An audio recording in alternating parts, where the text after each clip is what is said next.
Hello दोस्तों, नमस्कार। मैं हूँ यशवंत दामले और आप देख रहे हैं यशमनी विज्ञान चैनल। यशमनी विज्ञान चैनल में स्वागत है। आज के वीडियो में हम सीखेंगे डी ब्लॉक के तत्व और डी ब्लॉक के तत्वों के बारे में जानेंगे। डी ब्लॉक के तत्व देखेंगे, साथ साथ उन्हें याद करने का तरीका देखेंगे और उनके सामान्य गुणों का अध्ययन भी हम इसी चैप्टर के अंतर्गत करेंगे आज। ठीक है, तो चलिए शुरू करते हैं छोटे से इंट्रो के साथ में।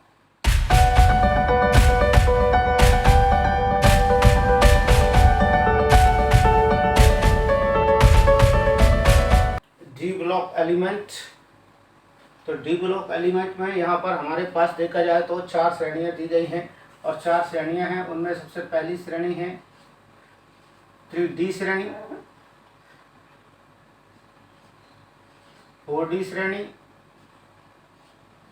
5D श्रेणी और 6D श्रेणी, जो कि एक अपूर्ण श्रेणी के नाम से मानी जाती है। तो इसे हम अपूर्ण श्रेणी के नाम से मानते हैं कि ये एक अपूर्ण श्रेणी है।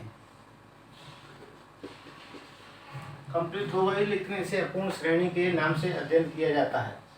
तो यहाँ हम सबसे पहले 3D श्रेणी, 4D श्रेणी और 5D श्रेणी का ही अध्ययन यहाँ पर करेंगे। इनके तत्वों के बारे में जानेंगे। ठीक, उन्हें याद करने का तरीका हम यहाँ पर खोज लेते हैं उनका। ठीक, तो 3D श्रेणी को याद करने का तरीका देखिए। सबसे पहले यहाँ पर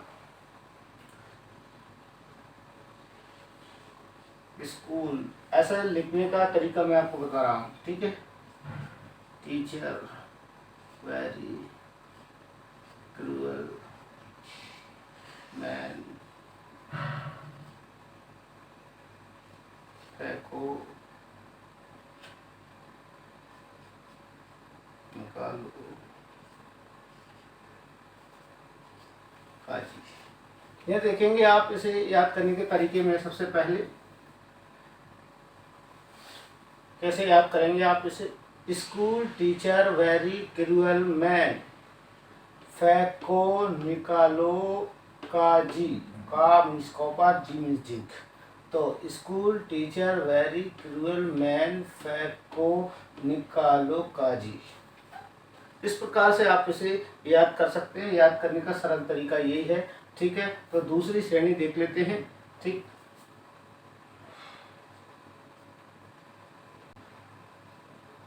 बाय से चालू है, बाय यट्रियम है और यह लिखेंगे हम Zr जर्कोनियम।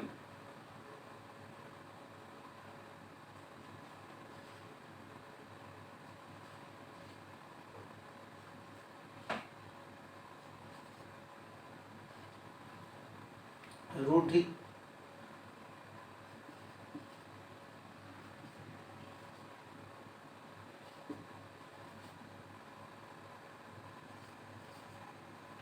ये देखिए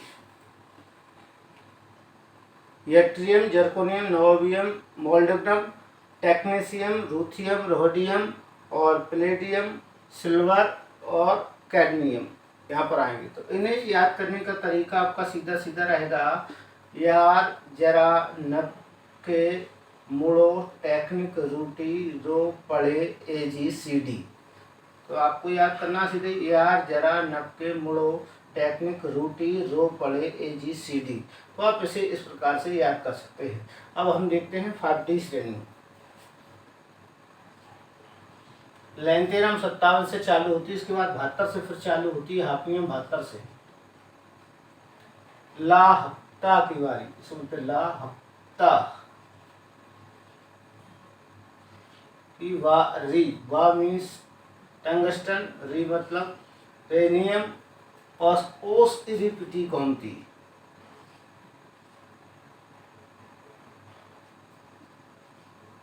ओस इरिपिटी गोमती। गोमती में आपको AU और HG देखिए।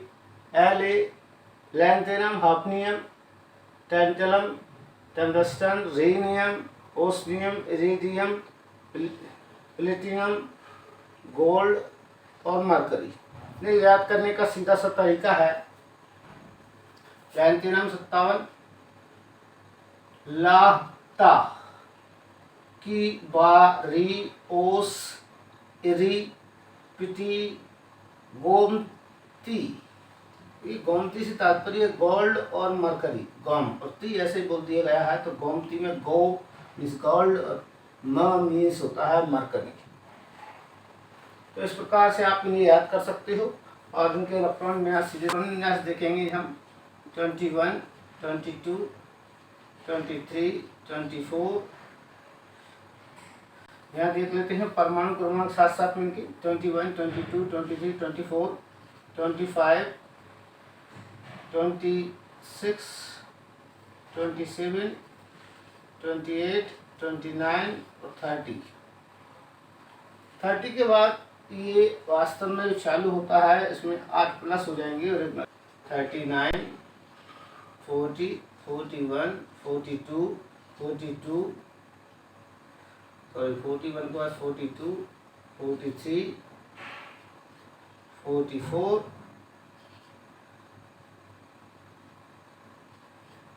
45, 46, 47, 48।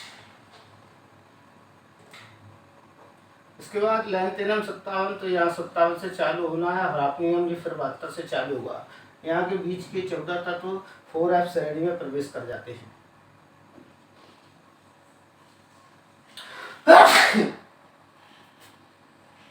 (74), 75, 76, 77, 78, 79 और 80। इस प्रकार से ये 3 श्रेणियां हैं। ये 3D श्रेणी कहलाती है, ये 4D और ये 5D श्रेणी कहलाती है। इनमें कि ज़्यादा इलेक्ट्रॉन विन्यास पूरे इलेक्ट्रॉन विन्यास ना करके दिखाते हुए आपको एक एक दो इलेक्ट्रॉन विन्यास में आपको करके दिखाऊंगा, जिससे आपको पता चले इन्हें 3D श्रेणी क्यों कहते हैं। और जी 6वीं श्रेणी है, एक्टिनियम से चालू है, ठीक ना। श्रेणी जैसे 3D श्रेणी है। 3D श्रेणी को वास्तव में 3D श्रेणी ही क्यों कहा जाता है, इसका मुख्य कारण है क्योंकि इन तत्वों के इलेक्ट्रॉन जो होते हैं वो 3D उपकोष में प्रवेश करते हैं।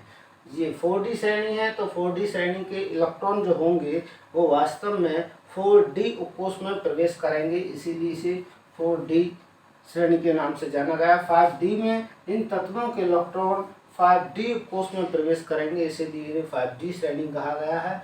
और 6D श्रेणी को 6D श्रेणी इसलिए बोला जाता है कि उन तत्वों के इलेक्ट्रॉन 6D उपकोष में प्रवेश करेंगे, तो उन्हें हम कह देते हैं 6D श्रेणी। तो मैं आइए अब इनके आपको एक एक इलेक्ट्रॉन विन्यास भी मैं आपको देखेंगे। स्कैंडियम का हम इलेक्ट्रॉन विन्यास करके देख लेंगे। तो सबसे पहले मैं इलेक्ट्रॉन विन्यास करके दिखाने से पहले आपको बता देता हूँ इनका सामान्य इलेक्ट्रॉन विन्यास ये होता है। डी ब्लॉक के तत्वों का सामान्य इलेक्ट्रॉन विन्यास NS 0 से स्टार्ट है 2 तक जाएगा, कॉमा पुस्तक में 1 -n-1 D और ये हो जाएगा 1 से 10 तक। ये इनका इलेक्ट्रॉन विन्यास है, ये इनका सामान्य इलेक्ट्रॉन विन्यास है। यहाँ पर आप देख रहे हैं ये इनका सामान्य इलेक्ट्रॉन विन्यास कहलाएगा। अब हम सबसे पहले स्कैंडियम का देख लेते हैं। स्कैंडियम में हो जाएगा 1s2 2s2 2p6 3s2 3p6 4s2 और 3d1। यहाँ पर देखिए 3d1, ये डी उपकोष में प्रवेश कर गया इलेक्ट्रॉन। 21वां इलेक्ट्रॉन है जो डी उपकोष में प्रवेश कर गया है, इसीलिए यहाँ पर इसे बोला गया है डी अर्थात 3D श्रेणी।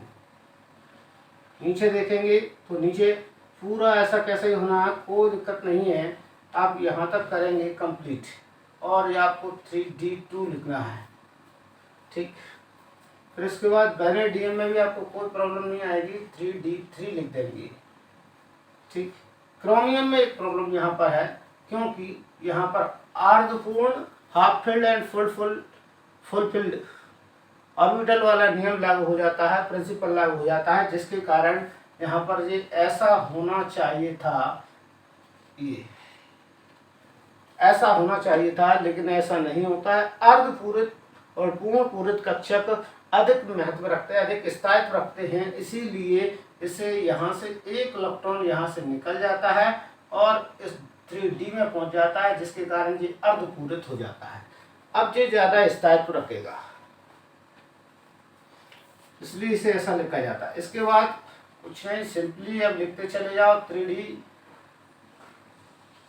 ये भी आपका 5 आएगा और यहाँ पर 4s2 3D 6 हो जाएगा, 4s2 3D 7 हो जाएगा,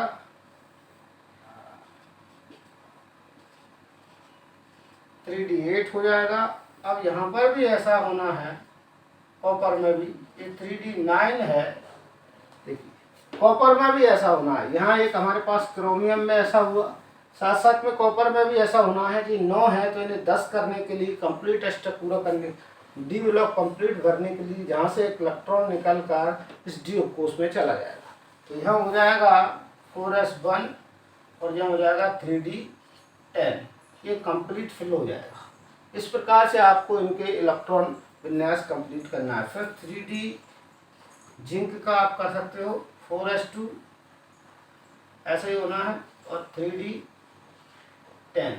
तो इस प्रकार से इनके जो इलेक्ट्रॉन विन्यास होंगे वो कंप्लीट हो जाएंगे। आप इन्हें सरलता से कर सकते हैं। यदि आपको करने में कोई प्रॉब्लम आती है इलेक्ट्रॉन विन्यास निकालने में, तो आप मुझे कमेंट्स बॉक्स में लिखते हैं, फिर मैं आपको उसमें इलेक्ट्रॉन विन्यास करके आपको दिखा दूंगा। अभी हम सामान्यतः इनके इलेक्ट्रॉन विन्यास के साथ साथ में इनके ग्रुप के डी ब्लॉक के जो तत्व है, डी ब्लॉक के तत्वों के सामान्य इलेक्ट्रॉन विन्यास के साथ साथ में हम यहाँ गुण भी देखने वाले हैं, तो गुण भी मैं आपको बताने वाला हूँ। तो गुण में यही कहा जाएगा, सबसे पहली बात है कि डी ब्लॉक के जो तत्व हैं वो उनका अंतिम इलेक्ट्रॉन डी उपकोष में प्रवेश करता है, उनका अंतिम इलेक्ट्रॉन काय में प्रवेश करता है, डी उपकोष में प्रवेश करता है। और इनका सामान्य इलेक्ट्रॉन विन्यास आपके सामने NS 0 से 2 तक और कोष्टक के अंदर n-1 D 1 से 10 तक इलेक्ट्रॉन फिल होते हैं, ये इनका सामान्य इलेक्ट्रॉन विन्यास है। इसके बाद देखे जाते हैं कि इस डी ब्लॉक में सभी तत्व धातु तत्व रखे गए हैं।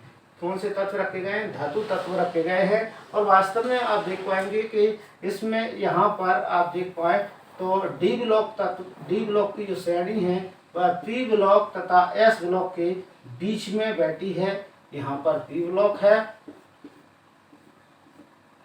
और इन दोनों के बीच में बैठी है डी ब्लॉक, इसीलिए इसे संक्रमण तत्व के नाम से या संक्रमण श्रेणी के नाम से जाना जाता है। ये बीच में बैठी है, एस पी के बीच में बैठी है डी, इसीलिए इसे संक्रमण श्रेणी या संक्रमण तत्व के नाम से जाना जाता है। ठीक, इस श्रेणी के तत्व या अपन कहेंगे इस ब्लॉक के तत्व परिवर्ती संयोजकता भी प्रदर्शित करते हैं। इसमें इनमें विभिन्न प्रकार की संयोजकता भी देखने को मिलती है, ये परिवर्ती संयोजकता भी प्रदर्शित करते हैं। और हम यह देखेंगे साथ साथ में परिवर्ती संयोजकता प्रदर्शित करने ये संकुल आयन बनाने का काम करते हैं, अर्थात ये उपसहसंयोजी यौगिक या संकुल यौगिक बनाने का काम करते हैं। संकुल यौगिक में उपसहसंयोजक शामिल है, ठीक है, तो ये वैसा भी काम करते हैं, संकुल यौगिक बनाने का काम भी ये करते हैं। तो ये इनके महत्वपूर्ण गुण हैं जिनकी चर्चा मैंने अभी आपसे की है। डी ब्लॉक के तत्व वास्तव में देखा जाए तो रंगीन लवण या रंगीन आयन बनाते हैं और ये उत्प्रेरकीय गुण भी रखते हैं।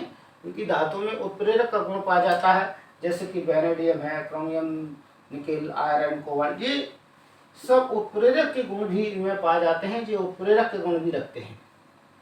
इस प्रकार से आप इनके सामान्य गुण आसानी से लिख सकते हैं। और आज के वीडियो में इतना ही। यदि आपको वीडियो अच्छा लगता है तो आप लाइक जरूर कीजिए और दोस्तों के साथ में शेयर कीजिए। हर बार की तरह कहना चाहूँगा, यदि आप मेरे चैनल पर नए हैं और अब तक आपने मेरे चैनल सब्सक्राइब नहीं किया है तो प्लीज़ सब्सक्राइब कर लीजिए। आपको इसी क्रम में आगे वीडियो मिलने वाले हैं केमिस्ट्री से।